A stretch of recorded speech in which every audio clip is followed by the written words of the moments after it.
Welcome to சிவிக்குட்டி channel. நான் இன்றைக்கி வரகரிசி பொங்கல் தான் செய்ய போகிறேன். இந்த சேனலை இப்போ தான் முதன்முறையாக பார்க்குறீங்கன்னா லைக் பண்ணுங்கள், ஷேர் பண்ணுங்கள், கமெண்ட் பண்ணுங்கள், முக்கியமாக சப்ஸ்கிரைப் பண்ணுங்கள். வாங்க வீடியோக்குள்ளே போகலாம். வரகரிசி பொங்கல் செய்கிறதுக்கு நான் முதல்ல ஒரு கப் அளவு வரகரிசி எடுத்திருக்கேன். வரகரிசி ரொம்ப சன்னமாக தான் இருக்கும், நீங்கள் எல்லோரும் பார்த்துருப்பீங்க. இப்போ அரை கப்பு பாசி பருப்பு எடுத்திருக்கேன். இந்த பாசி பருப்பை வறுத்து சேர்த்துக்கிட்டா தான் நல்லா டேஸ்ட்டாகவும் மணமாகவும் இருக்கும். அதனால் வறுத்து எடுத்துக்க போகிறேன்.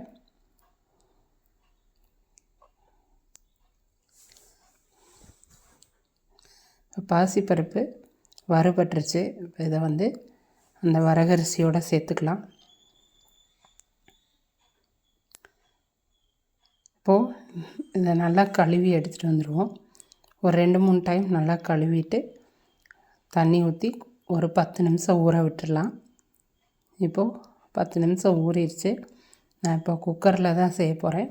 இப்போ குக்கரில் ஒரு 6 கப்பு தண்ணி சேர்த்துக்க போகிறேன். தண்ணி நிறையா இருந்தால் தான் பொங்கல் நல்லா குழகுழப்பாக வெந்து வரும்.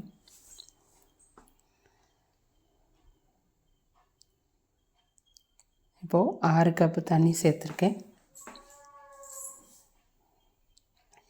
இது கூட ஊற வச்ச வரகரிசியும்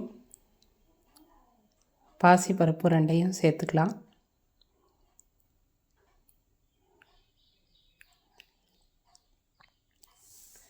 இப்போது இது கூட ஒரு சிட்டிகை மஞ்சத்தூள் சேர்த்துக்கலாம். நல்லா கலராக இருக்கும், அதனால் ஒரு சிட்டிகை சீரகம் சேர்த்துக்கிறேன். வதக்கும்போது சீரகம் சேர்த்துவோம், இருந்தாலும் இப்போ கொஞ்சம் சேர்த்துருக்கேன், நல்லா வாசமாக இருக்கும். இப்போது நெய் கொஞ்சமாக சேர்த்து தேவையான அளவு உப்பு சேர்த்து ஒரு 5-6 விசில் விட்டோம்னா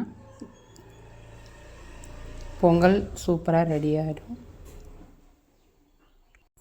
இப்போ குக்கரை மூடி போட்டு மூடி வச்சுக்கலாம்.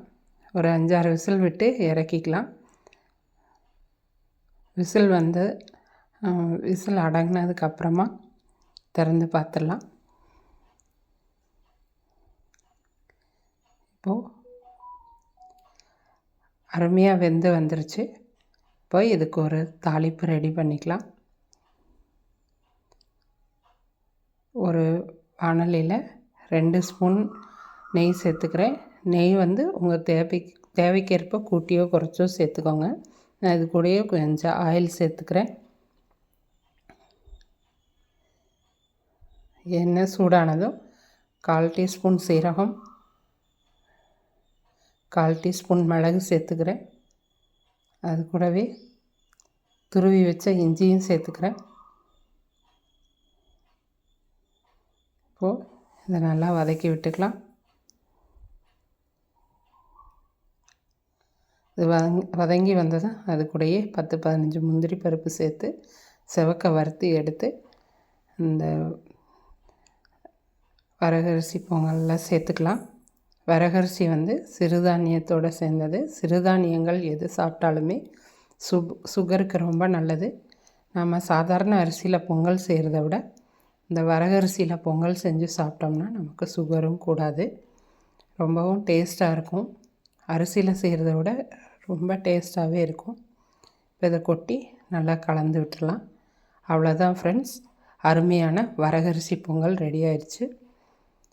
நீங்களும் இந்த மாதிரி வீட்டில் செஞ்சு பாருங்கள். உடல் ஆரோக்கியத்தோடு நீண்ட நாள் எல்லோரும் நல்லா இருக்கணும்னு நான் பிரார்த்தனை பண்ணிக்கிறேன். ரொம்ப நன்றி.